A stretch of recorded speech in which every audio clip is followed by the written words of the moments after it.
billionaire's empire paused for one hospital call. Not a deal, but a pediatric ER. Sir, you are the only emergency contact for your maid's daughter. At 10:30 p.m., a phone call shatters the silence of a billionaire's penthouse. On the line is a nurse from the pediatric ER.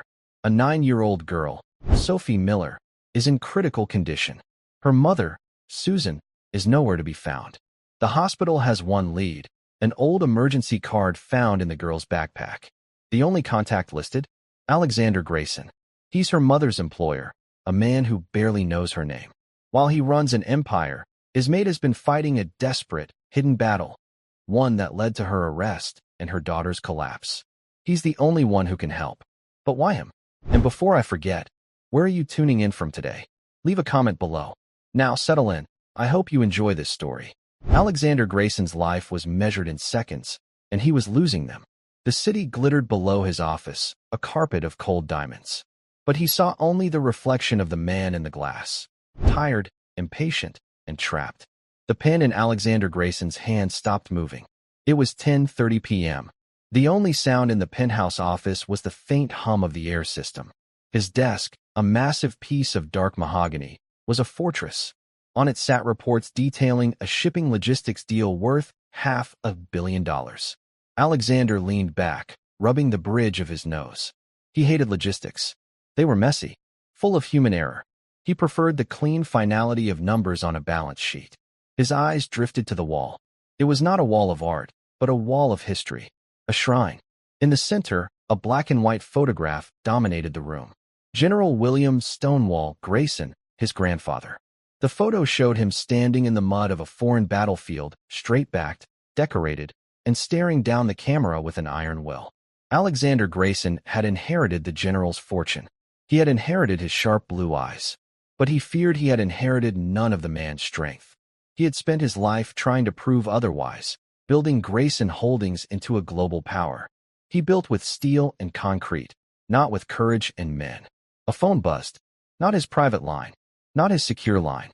It was the main line to the penthouse, an old number he kept for household staff and deliveries. He frowned. He employed a full-time residence manager, Mrs. Finch, to handle such things. She should be filtering calls. It buzzed again, insistent. Annoyed, Alexander jabbed the speaker button. "This is Greyson." His voice was sharp. A pause. "Mr. Alexander Greyson?" The voice was female, hurried, and crackling with static. "I just said that. Who is this?" "Sir, my name is Nurse Davis. I'm calling from City Central Hospital, from the pediatric emergency department." Alexander's irritation turned to confusion. "Pediatric? You have the wrong number." He started to press the button to disconnect. "Wait. Sir, please," the nurse said, her voice rising. "Are you Alexander Greyson of Greyson Holdings?" He paused. "Yes. I'm calling about a patient, a 9-year-old girl. Her name is Sophie Miller." The name meant nothing. "I don't know anyone by that name. You've made a mistake." "Mr. Greyson, please listen," the nurse said, her professionalism strained. "Sophie was brought in 30 minutes ago. She's in critical condition. We are trying to find her mother, Susan Miller." Susan Miller. Alexander's mind flashed on an image. A quiet woman in a simple gray uniform. She was the one who cleaned this very office. She was efficient, silent, and invisible. She came in the mornings, finished before he arrived, and was gone. He sometimes passed her in the long marble hallway of his penthouse.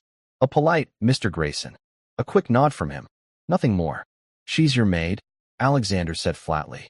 "Yes, sir," the nurse replied, clearly relieved. We found a card in the girl's backpack. It was an old in case of emergency card from her school. It listed her mother, Susan, and on the back, under other contact, she wrote your name. Just Alexander Greyson and this phone number. Alexander stood up. The massive office suddenly felt cold. "That's impossible," he said. "Sir, it's the only number we have. We cannot reach the mother. Her phone goes straight to voicemail. The neighbor who called 911 didn't know where she was." The nurse took a shaky breath. "Mr. Greyson, your name is the only name on this card. You are her only emergency contact." A deep, unfamiliar silence filled the room. The billion-dollar logistics report seemed ridiculous. His grandfather's stern gaze felt heavier, like an accusation. Why him? A man she barely knew. A man who paid her salary through 3 layers of household management. What is wrong with the child? He asked. His voice had changed. The impatience was gone. She's not breathing well, sir. She has a history of severe asthma, according to the neighbor. But she's not responding as she should. She's very small, sir. And she's not waking up. And the mother is missing. It was a statement, not a question. We cannot find her, Nurse Davis confirmed. Sir, I know this is a strange request, but the doctors need to speak with someone. We need information. We may need consent for more aggressive treatment. And this little girl is all alone. Alexander looked at his grandfather's picture. The general had a motto carved into the base of his statue in the lobby downstairs. Duty is the blood of honor. He had always thought it was a bit dramatic. I'm on my way, Alexander said, and cut the call. He bypassed his driver. He grabbed his keys and his wallet, leaving the billion-dollar deal unsigned on the desk. He walked out of the office, his footsteps echoing in the empty penthouse. He felt the general's eyes on his back the entire way. The drive to City Central Hospital was 20 minutes. Alexander did it in 10. He left his black Bentley at the curb by the ambulance bay, ignoring the shouts of a security guard.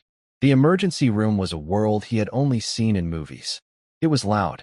It smelled of antiseptic, burnt coffee, and fear. People were weeping on plastic chairs. Others stared blankly at a television screen. Alexander, in his $8,000 bespoke suit, was an alien. He was a creature from a different, cleaner planet. He walked to the main desk. A woman with tired eyes looked up from her computer. Can I help you? I'm here for Sophie Miller. I spoke with Nurse Davis. The woman's eyes widened just slightly. She recognized him. Or, at least, she recognized his suit and the air of absolute authority he carried. One moment, Mr. Greyson. A moment later, the nurse from the phone appeared. She was young, her face worn with fatigue. Mr. Greyson? I'm Nurse Davis. Thank you for coming. Where is she? Alexander asked. This way. She led him past a curtain into the pediatric wing. The noise faded, replaced by the rhythmic, lonely beeping of machines. She's in here, Nurse Davis said, stopping at a small room. Dr. Patel is with her now. Alexander looked through the glass. He had prepared himself for, he didn't know what. A problem to be solved. An annoyance. He was not prepared for the child. She was tiny. A small, frail thing lost in an adult-sized hospital bed. Her hair was blonde and matted with sweat. A clear oxygen mask fogged with each shallow, rattling breath. Wires snaked from under her small gown, connecting her to a tall, blinking monitor. A man in blue scrubs, Dr. Patel, was shining a small light into her eyes. He looked up as Alexander entered. You are Mr. Greyson? The doctor asked. He had a weary, intelligent face. Yes. What is happening? Dr. Patel sighed, clipping the light to his pocket. It's not good. She came in with what the neighbor assumed was an asthma attack. We treated her for it. But she's not responding. Her oxygen levels are dangerously low, and she's completely unresponsive. Unconscious. Yes, and it doesn't look like a simple asthma attack. Her fever is high. Her blood pressure is low. We're running tests, but... He paused. Are you a relative? No. I'm her mother's employer. The doctor and nurse exchanged a look. It was the same look of confusion Alexander felt. I see, Dr. Patel said carefully.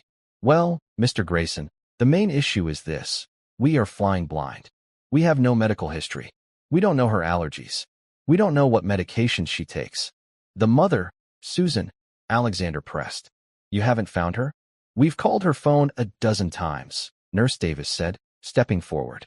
Voicemail. We sent a police cruiser to her listed address to notify her. And the nurse looked down at her chart. Sir, the officer reported back.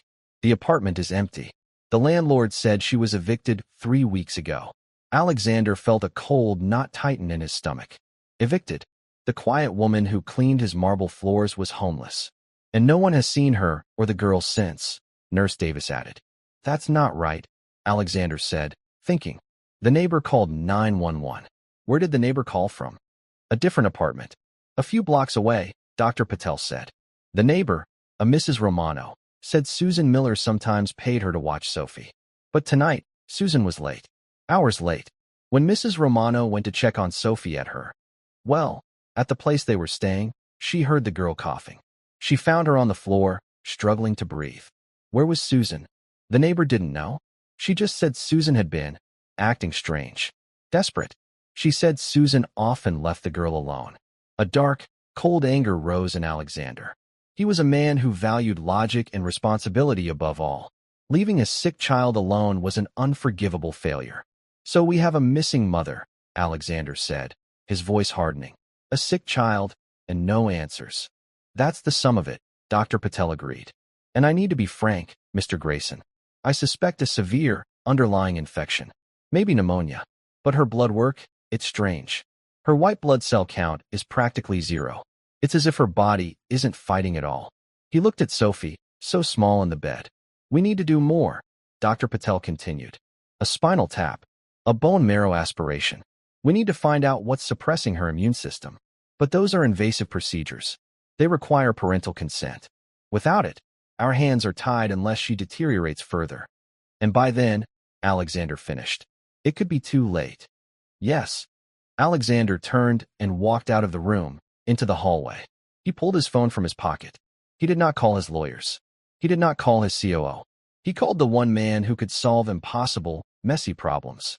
The phone rang once. Yes, sir. Frank, Alexander said to his head of security. I have a situation. I need you to find someone. A woman. Her name is Susan Miller. She's the mother of a 9-year-old girl named Sophie. The housekeeper, sir? Frank's voice was steady. He knew everything. The same. She's missing. Her daughter is in City Central Hospital, pediatric ICU. Susan was evicted 3 weeks ago. I need to know where she is. I need to know why she isn't here. I'm on it, Frank said.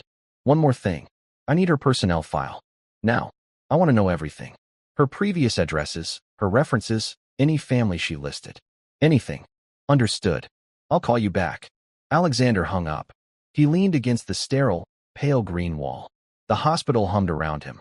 He ignored the dozen notifications on his phone about the logistics deal. They seemed to be from another life. He looked back through the glass at the little girl. He saw the blonde hair. He suddenly, vividly, remembered Susan Miller. He had passed her just 2 days ago. She had looked tired. Thinner. She had kept her head down. He had walked right past her, his mind on interest rates. He had built an empire of steel and glass, but he had never truly seen the person who polished it. An hour passed. It felt like a year. Alexander sat in a plastic chair built for someone half his size. He had not moved. He had fielded 2 calls from his COO, Robert, telling him the logistics partners were getting nervous. Alexander told him to make them wait. His phone buzzed with an unfamiliar number. He snatched it up. Frank.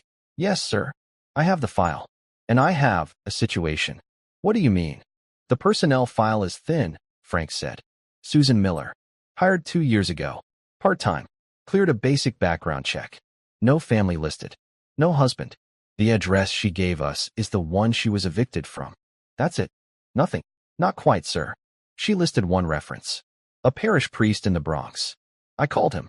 The priest said Susan is a widow. Her husband was a Marine. Died in service 8 years ago. A veteran. Alexander felt a cold prickle. His grandfather's legacy was built on the backs of men like that. Sir, Frank continued, his voice tight. That's not the situation. I've been making calls. Checking local precincts, shelters. And I found her, Mr. Greyson. Where is she? Is she coming here? There was a heavy pause. She can't, sir, Frank said. She was arrested 2 nights ago. Alexander stood up. Arrested? For what? Petty theft, sir. Shoplifting. Frank's voice was grim. She was caught stealing food and a box of syringes. The anger returned, sharp and clear. Stealing. Syringes. While her daughter was. But that's not the worst of it, sir, Frank said, cutting off Alexander's dark thoughts. I spoke to the desk sergeant at the 40th precinct. Susan Miller has been in a holding cell for 48 hours. She hasn't been processed because the system is backed up. Get her out, Alexander ordered. I'm trying, sir. But she used her one phone call when she was arrested. The sergeant said she was hysterical, crying about her daughter. She kept giving them one name to call. Your name. Alexander froze. The officers, Frank said, thought she was delusional. A homeless woman shoplifter claiming to know Alexander Greyson. They dismissed it. They never made the call. Alexander looked through the glass at the tiny, pale girl fighting for her life. Her mother had been trying to reach him, the only person she believed could help, and he had been sitting in his glass tower, annoyed that his household phone was ringing. Mr. Greyson? Dr. Patel's voice broke his trance. Alexander turned. The doctor was holding a printout. His face was grave. We got the first labs back, Dr. Patel said. This is not asthma. This is not pneumonia.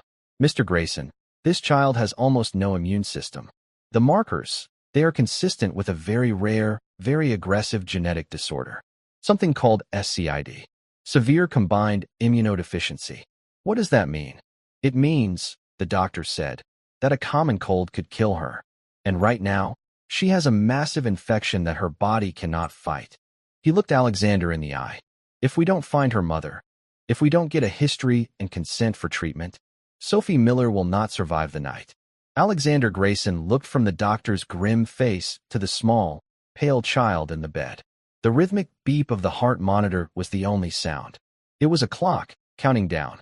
Do it, Alexander said. Dr. Patel blinked. Mr. Greyson, I just explained. I need parental consent. Legally, I cannot perform a spinal tap on a minor without her guardian.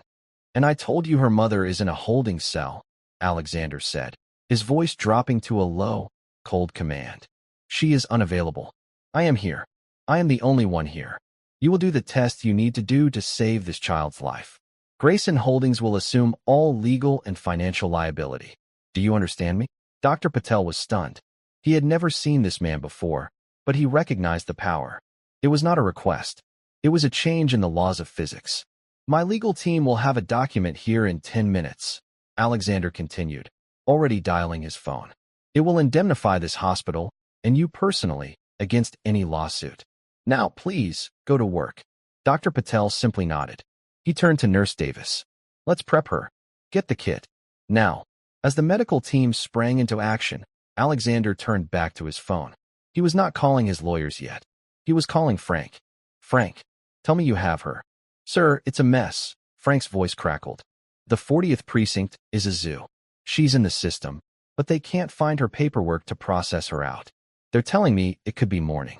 Morning is too late, Alexander said, walking briskly down the hall. The girl is dying, Frank. I need her mother now. I understand, sir. But this is the city. Bureaucracy. Frank, Alexander cut him off.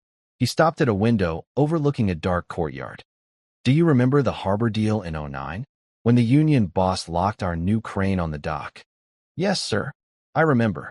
What did I tell you to do? You told me to get the crane, sir, Frank replied, a new understanding in his voice. This is the same, Frank. Get the mother. I don't care about the system. I don't care about the paperwork. Call the commissioner. Call the mayor.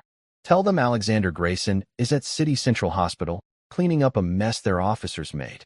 Tell them they have 10 minutes to release Susan Miller to my custody, or Greyson Holdings will file a $1 billion lawsuit against the city for wrongful arrest, police negligence, and the endangerment of a minor. Am I clear? Yes, Mr. Greyson. 10 minutes. The line clicked dead. Alexander stood alone in the hallway. The adrenaline faded, replaced by something heavy and unfamiliar. He had just used his power like a club. He did it all the time in business. But this felt different. It felt raw. He walked back to the room. The medical team was working around Sophie. He stood in the doorway, an intruder in their sterile world. Mr. Greyson? It was Nurse Davis. She was holding a small, faded pink backpack. We found this with her. I thought you might want to see it. She handed it to him. It was cheap. The zipper was broken. He took it, feeling clumsy. It was impossibly light. He opened the main pocket. Inside, there was no technology. No phone, no tablet. There was a single coloring book, mostly full. A plastic bag with 3 crayons. 1 red, 1 blue, 1 broken green. And a small, worn teddy bear. It was missing an eye. Alexander pulled the bear out. It was soft from years of being held. He thought of his own childhood. It was a world of tutors, nannies, and boarding schools. He had horses, but no pets. He had possessions, but he could not remember a single toy he had loved. He felt a sudden, sharp pang of something. Pity. No, it was deeper. It was shame. He had passed this child's mother in his marble hallway. He had seen her, but he had not seen her. To him, she was a function, a line item in his household budget. And to her, he was what? A lifeline. The only name she put on an emergency card. Why? He sat in the hard plastic chair, the small bear in his large hand. He looked at Sophie. Her blonde hair was damp on the pillow. She looked nothing like him. Nothing like anyone he knew. She was just a child, and she was alone. His phone buzzed. It was Frank. "She's out, sir." Alexander stood, relief washing over him. "Where is she?" "In the car with me. We're 5 minutes from the hospital." "But, sir, you need to know about the syringes." Alexander's stomach tightened again. "Go on." "I got into her property bag at the precinct. They were still in there. They weren't what you think." "What were they?" "They're for a drug called gamma-norm," Frank said, his voice strained, as if he were reading it. "It's an immunoglobulin. It's used to treat. Well, it's used to treat people with no immune system." Alexander looked through the glass at Sophie. "At Dr. Patel." "She wasn't buying illegal drugs, sir," Frank said quietly. "She was buying life-saving medicine." The box was empty. The arresting officer said she was crying, telling him she needed a refill. They thought she was a junkie. "Where did she get it?" "That's not over the counter." "It's not." "I made one more call," Frank said. "To that priest in the Bronx. He finally told me. Susan's husband, the Marine? He didn't just die. He died in a VA hospital from a sudden infection after a routine surgery. His immune system," Alexander whispered. "The priest says the doctors were baffled," Frank continued. "They suspected a genetic flaw. It seems his daughter inherited it. Susan has been fighting this alone, sir. She had insurance, but it ran out. Then she had state aid, but she missed an appointment because of work, and she got lost in the paperwork. She's been paying for this medicine out of pocket. Then, she couldn't afford it. So she's been buying it, wherever she could. Black market. Probably from Mexico." Alexander felt sick. Utterly sick. He had built an empire on cold, hard logic. But this was beyond logic. This was a nightmare. She was evicted because she spent her rent on the medicine, Alexander realized. "That's how it looks, sir," Frank said. "We're pulling up to the ER." "Bring her," Alexander ordered, and hung up. He turned as Dr. Patel exited the room, pulling off a mask. "We have the preliminary results from the spinal tap," the doctor said, his face pale. "It's not just an infection. It's meningitis. Bacterial. It's moving incredibly fast. The black market drugs she was giving her, they probably kept her alive, but they were a fraction of the proper dose. It was like trying to stop a flood with a paper cup." "What do you need?" "We need a donor," Dr. Patel said flatly. "Antibiotics will fight the infection, but they won't fix the underlying problem. The SCID. Her body is a house with no doors. Anything can get in. She will live her entire life in a bubble or what? A bone marrow transplant. It's the only cure. It would give her a new immune system. But the odds of finding a match are." The doors to the emergency wing burst open. A woman stumbled through, flanked by Frank. It was Susan Miller, but not the quiet, composed woman from his hallway. This Susan was a wreck. Her cheap uniform was torn. Her face was bruised from where she had likely fallen. Her eyes were wide and frantic, scanning the hall. She saw Alexander. Her face crumpled. "Mr. Greyson," she whispered, a look of profound shame and terror. I didn't know who else to call. I'm so sorry." "Susan," Alexander said, his voice softer than he had ever heard it. "She's this way." He led her to the room. The moment she saw Sophie in the bed, a sound escaped her, a deep, animal wail of grief. She rushed to the bedside, collapsing against the rail. "My baby," she sobbed, brushing the damp blonde hair from Sophie's face. "Oh, Sophie, I'm so sorry. Mama's here. Mama's here." Nurse Davis gently touched her arm. "Ma'am." "Susan, I'm Nurse Davis. Dr. Patel needs you to sign these."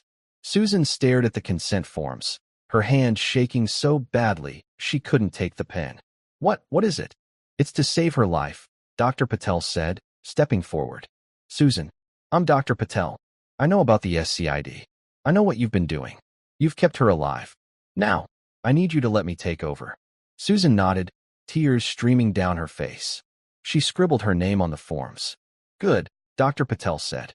"Now, the transplant. We need to find a donor. We need to test you first.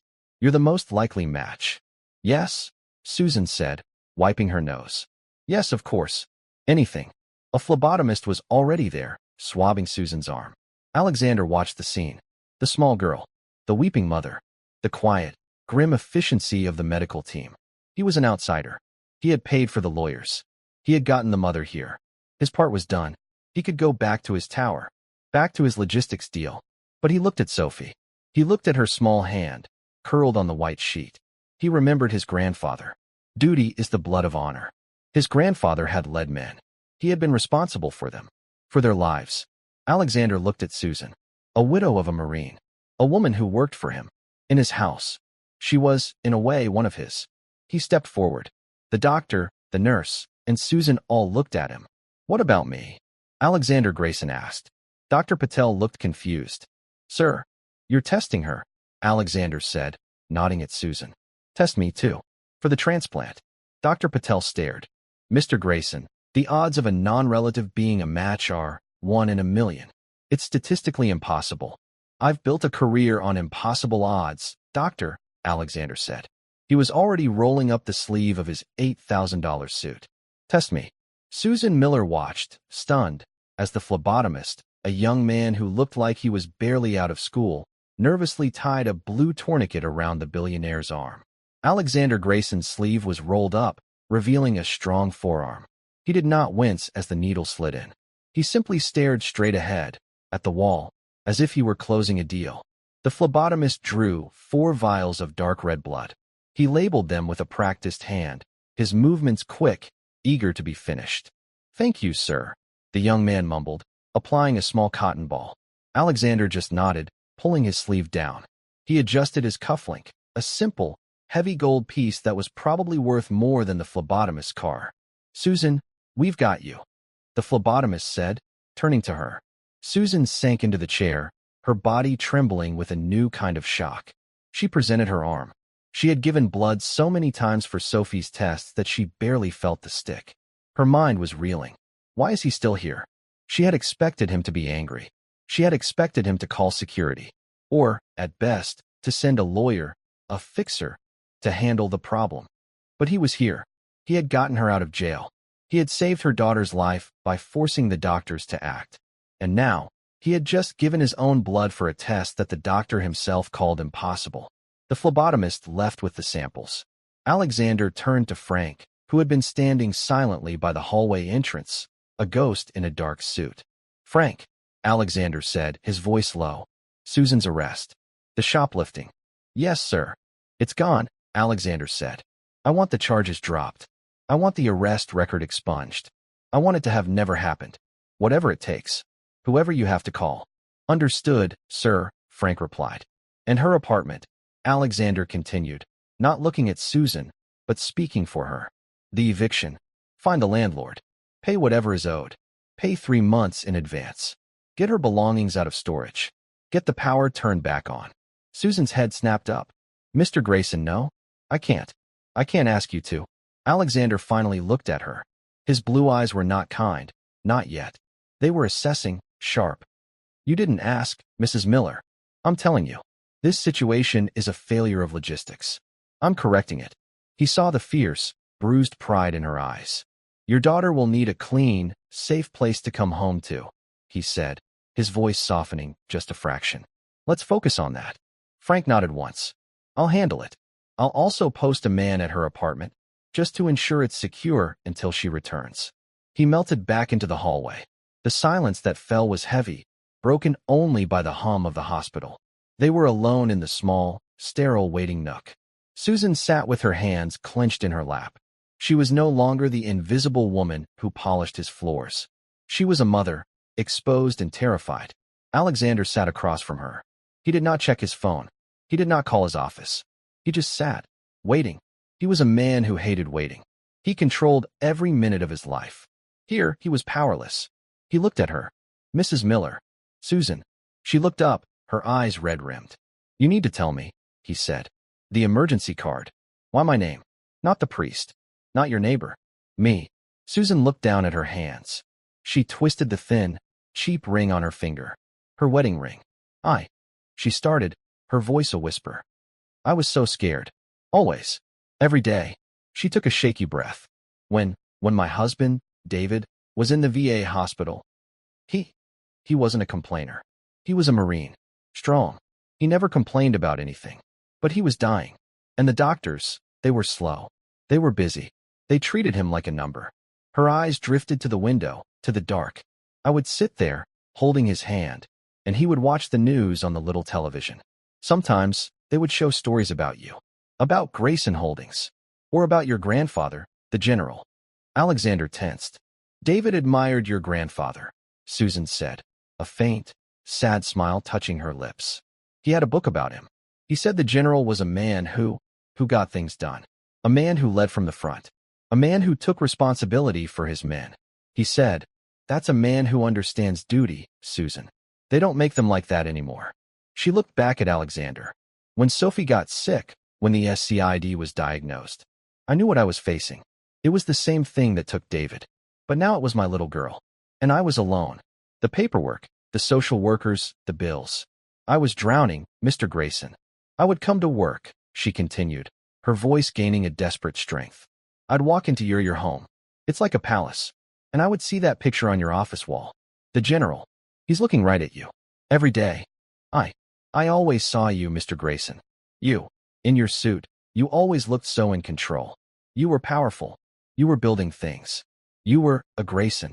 And I thought, if anything ever happened, if Sophie was in trouble, you were the only person I knew powerful enough to fight the system. The system that let my husband die. The system that was letting my daughter slip away. She started to cry again, silent, awful tears of shame. It was stupid. It was a fantasy, a desperate prayer. I wrote your name on that little card, and I prayed I would never, ever have to find out what would happen. I am so sorry to bring this to you, to your life. Alexander said nothing for a long time. He had spent his whole life running from that portrait.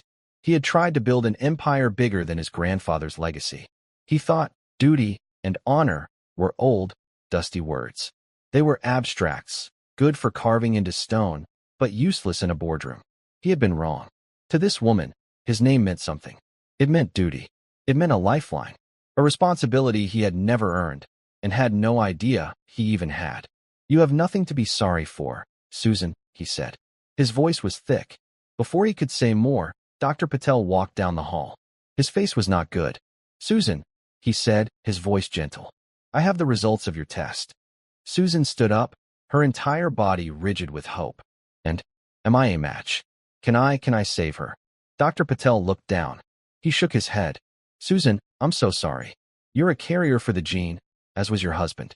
But as a donor, you're not a match. Not even close. Your blood types are compatible, but the tissue markers, the HLA, it would be a severe rejection. The hope drained from Susan's face. It was a physical thing.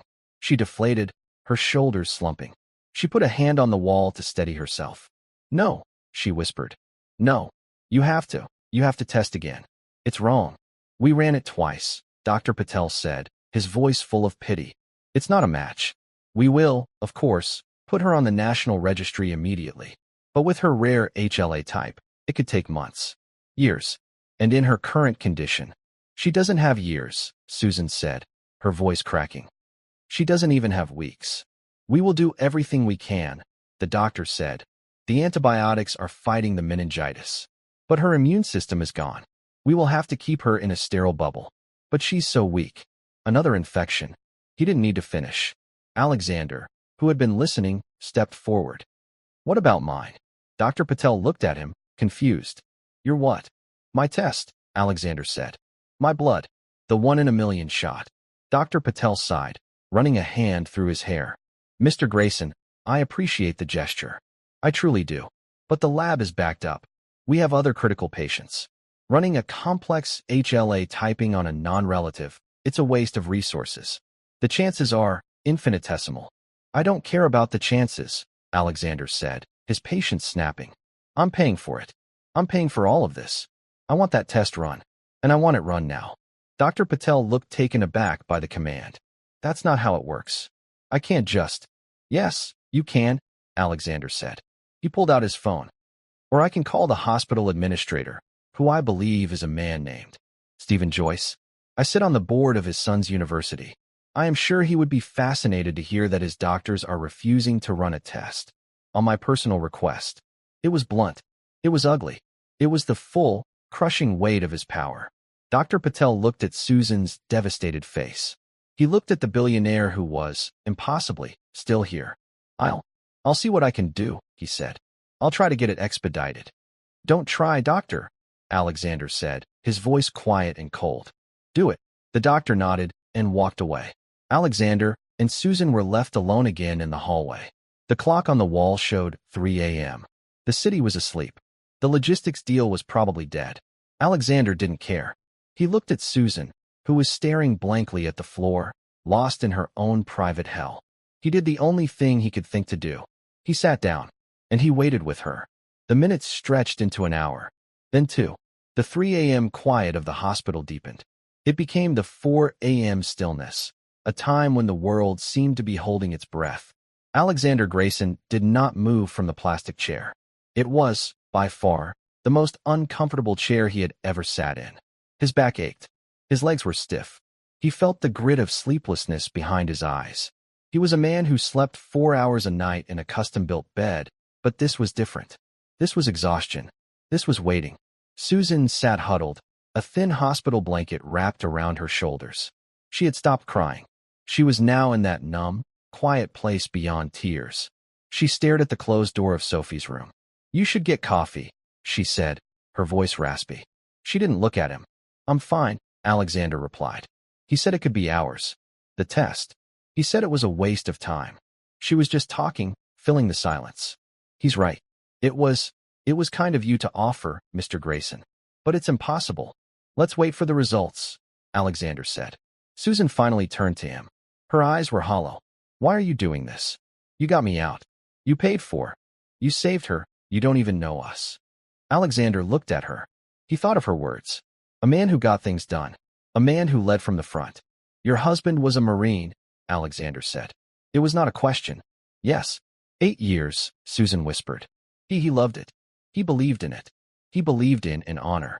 "My grandfather," Alexander said, "the general. He lived by one word, duty. I spent my whole life hearing that word. I thought it meant winning, building, being the strongest." He looked down at his own hands. They were clean, manicured. They had never held a weapon. They had never known hardship. "I think I was wrong," he said. "I think duty just means staying. It means not turning away." He looked back at her. "I'm staying." Susan held his gaze. For the first time, she saw the man behind the billion-dollar suit. She saw the fatigue in his eyes. She saw the iron will that his grandfather had passed down. She gave a single, slow nod, a gesture of understanding. And they went back to waiting. At 5:15 a.m., the hallway doors swung open. Dr. Patel walked toward them. He was not walking. He was almost running. He was holding a single piece of paper. His face was pale, his eyes wide. He looked like a man who had seen a ghost. Susan leaped to her feet, the blanket falling to the floor. "Doctor? What is it? Is she?" "She's the same," Dr. Patel said, breathless. "The antibiotics are holding the meningitis, barely. But the test. Mr. Greyson's test." Alexander stood up slowly. "You said it was impossible."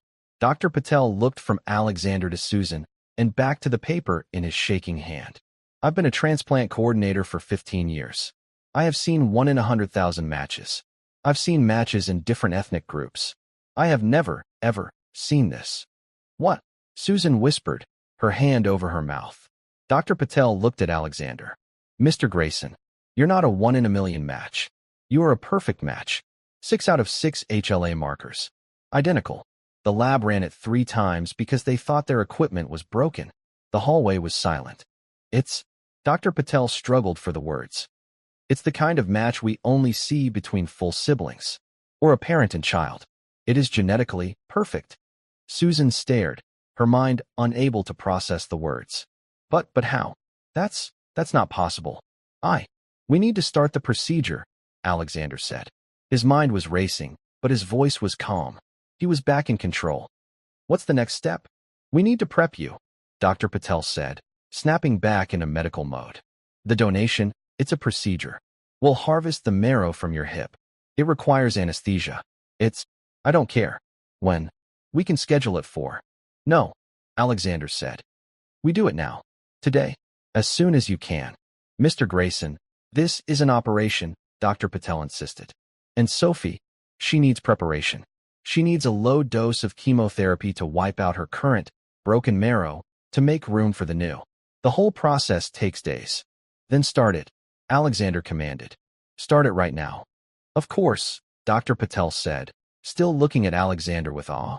We'll start her prep immediately, and we'll schedule you for the harvest tomorrow morning. He turned and hurried away, shouting for nurses. Susan was trembling, looking at Alexander as if he were an alien. A perfect match, she whispered. How? Alexander was quiet. His mind was a vault of information, connecting dots at lightning speed. A Marine, a widow, a man who idolized his grandfather. A perfect, impossible genetic match.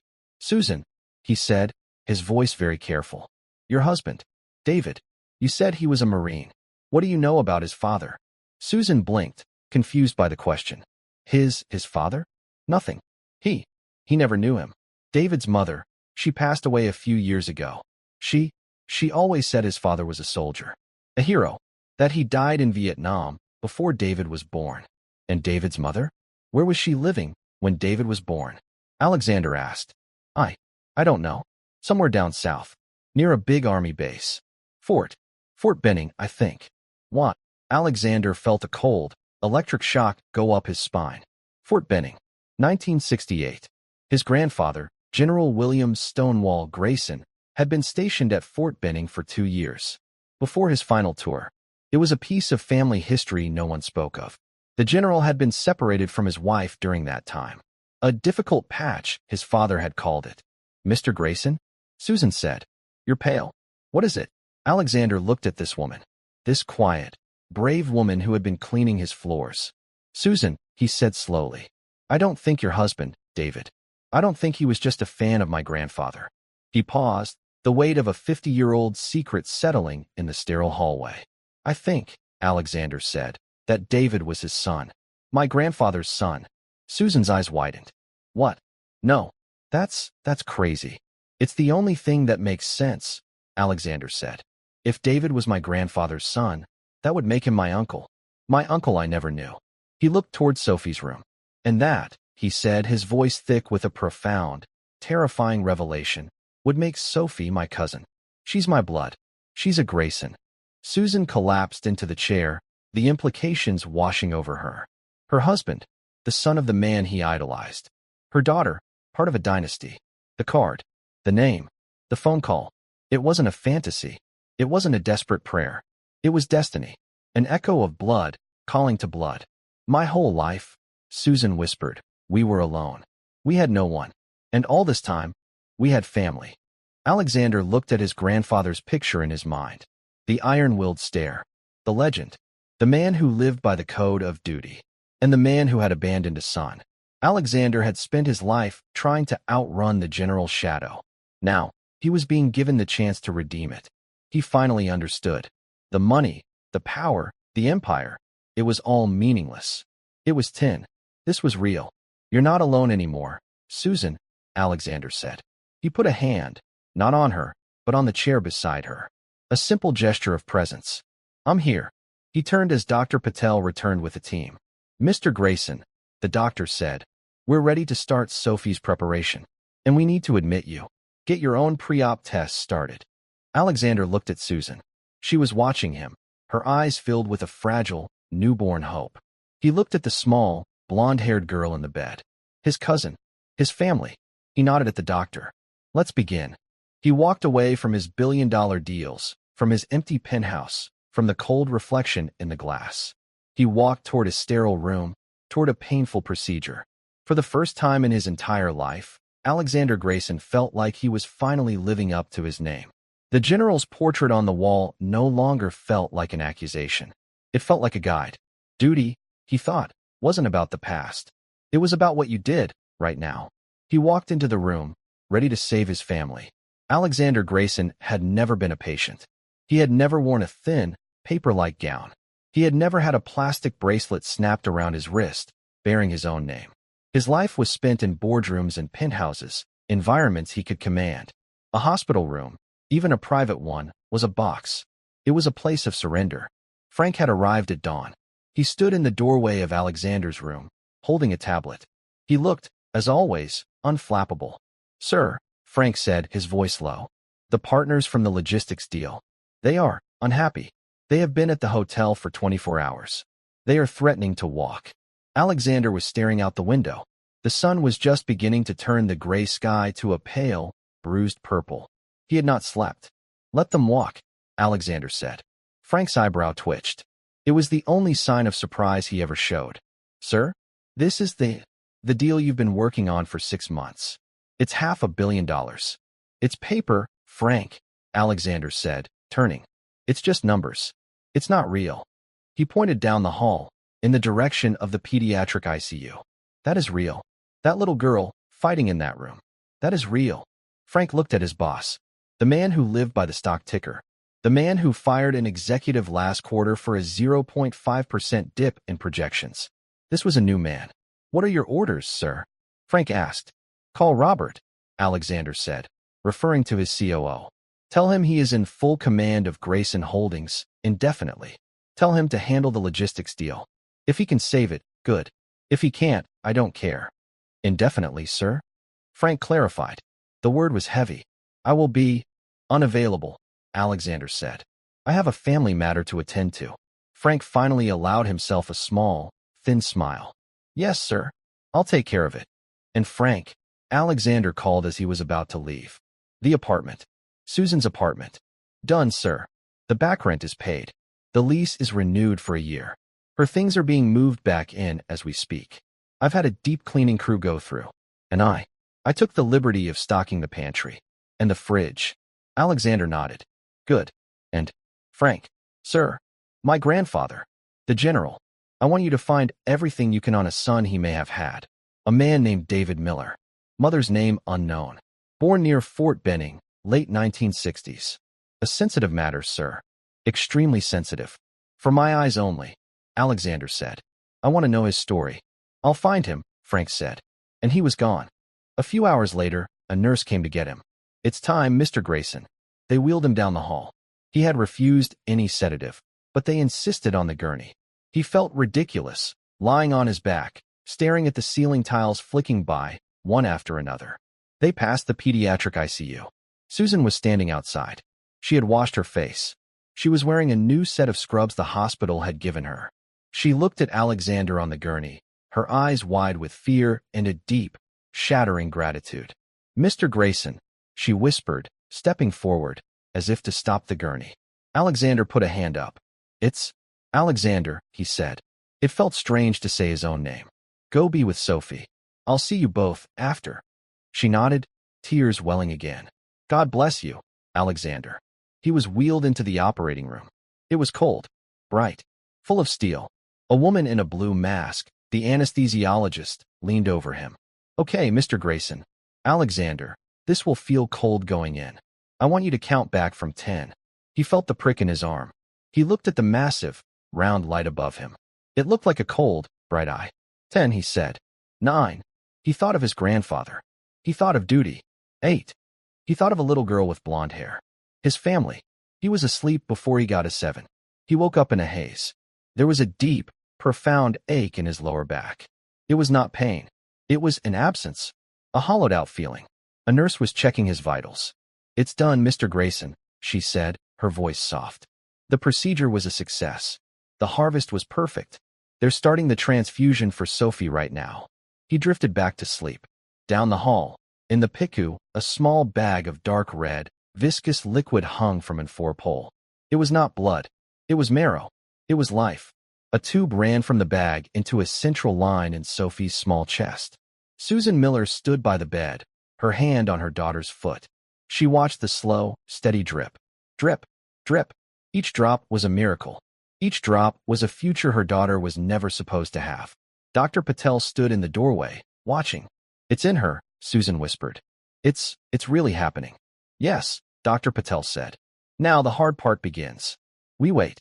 We see if the new cells, her cousin's cells, take root. We see if her body accepts them. It will be a long few weeks." "She'll fight," Susan said, her voice fierce. "She's her father's daughter." She looked at Dr. Patel. "And her uncles, too, I suppose." Dr. Patel nodded. "She has a good team. And now, she has a chance. A real one." The next few days were a blur for Alexander. He was a terrible patient. He hated the bed. He hated the food. He hated the weakness he felt. The ache in his hip was a constant reminder of what he had done. On the third day, he broke protocol. Against his nurse's orders, he got out of bed. He put on the clothes Frank had brought him, a simple pair of gray slacks and a black cashmere sweater. He felt human again. He walked, slowly, stiffly, down the hall to the pediatric ICU. Sophie was in a different room now, a sterile bubble room. He had to look through a thick glass window. She was awake. She was pale. Her blonde hair was thin, but her eyes were open. They were a bright, piercing blue. Greyson eyes. Susan was inside, gowned and masked. She was reading from the tattered coloring book. Sophie saw him. She looked at the strange man in the window. Alexander stood there, just watching. He felt a connection so profound, so elemental, that it rooted him to the spot. Susan looked up. She saw him. Her eyes smiled above her mask. She put a hand to her heart, then pointed at him. A gesture of thanks. Alexander simply nodded. He stayed at that window for an hour. He said nothing. He just watched his family. The recovery was slow. Sophie had good days. She had terrible days. Her body, empty and defenseless, had to learn to build an army from scratch. Alexander's cells, her new marrow, began the slow, microscopic work of colonization, of building a new immune system. Alexander moved out of the hospital and into a hotel across the street. He did not go back to his penthouse. He did not go back to his office. His days took on a new rhythm. He would wake, have coffee, and read the reports Frank brought him. Not market reports. The first report was about David Miller. Frank had been thorough. A birth certificate from Georgia. A mother, a waitress, who died of pneumonia. And a father, listed as unknown. But Frank had found a letter. A small, water-damaged letter from the waitress to a friend, speaking of a charming, powerful general who had a sad wife, and who had broken her heart. It was not proof, but it was enough. Alexander had the letter sealed and put in his private vault. The second report was on Susan's finances. She had nothing. She was tens of thousands of dollars in medical debt. Alexander made a call. He set up a trust. He called it the Sophie Miller Foundation. He funded it with $50 million. Its purpose was simple: to pay for her medical care, her education, and her future, and to provide a stipend for her mother, so she would never have to work again. After his reports, he would walk to the hospital. He would sit with Susan in the waiting room. They didn't talk much. At first, he would bring her coffee. She would tell him about Sophie's white blood cell count. He would listen. He learned the names of the nurses. He learned the difference between a good sign and a bad one. One day, he found Susan weeping quietly in the cafeteria.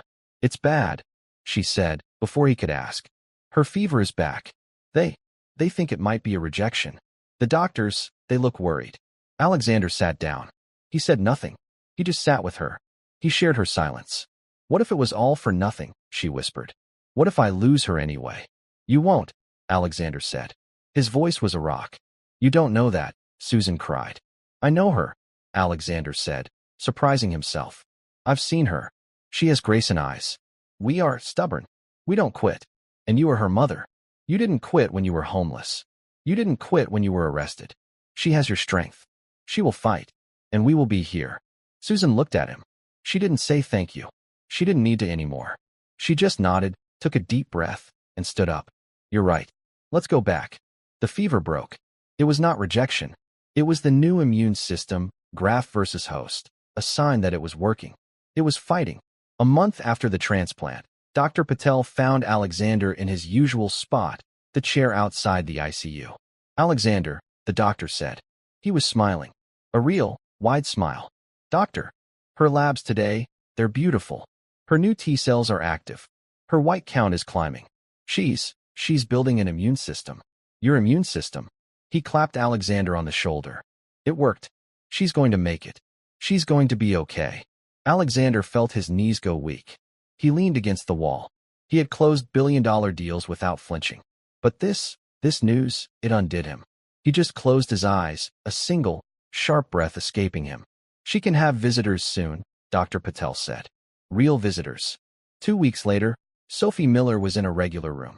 She was sitting up in bed. Her blonde hair was mostly gone, a soft fuzz remaining. But she was laughing. Susan was showing her a new toy, a building set Alexander had sent. There was a knock on the door. "Come in," Susan called. Alexander Greyson walked in. He was not wearing a suit. He was wearing jeans and a simple blue shirt. He felt awkward. He was holding a teddy bear. A new one. Soft, brown, with two perfect, shiny black eyes. Sophie looked at him. She was shy. "Sophie," Susan said, her voice bright. This is the man I told you about. This is Alexander. He's our family." Sophie looked at the bear, then at Alexander. "Is he a doctor?" she whispered to her mom. "No, sweetie," Susan said. He's a hero. He gave you a present. It made you all better." Alexander stepped forward, feeling clumsy. He held out the bear. "Hello, Sophie," he said. His voice was rough. I heard you had an old bear that was missing an eye." Sophie looked at her old, one-eyed bear on the pillow. Then she looked at the new one. She slowly reached out and took the new bear. She hugged it to her chest. Then, she did something that changed Alexander's world. She held out her other, thin arm. "Hug," she whispered. Alexander froze. Susan nodded, her eyes shining. He moved forward, leaning over the bed rail. He wrapped his arms around the small, frail girl. He felt her tiny arms go around his neck. She was warm. She was real. He held her for a long time. He felt a 50-year-old family wound begin to close. He was no longer just the man in the tower. He was no longer just the general's grandson. He was Alexander. He was family. He pulled back, and Sophie was smiling. "Your eyes are like mine," she said simply. Alexander Greyson felt a smile, a real one, touch his own face. "Yes," he said.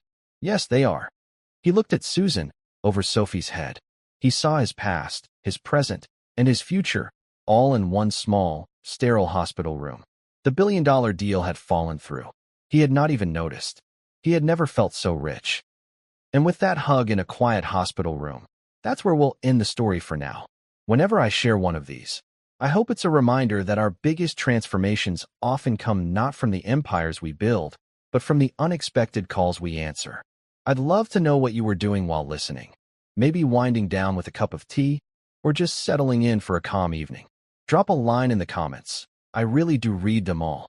If you want to make sure we cross paths again, hitting like and subscribing makes a huge difference.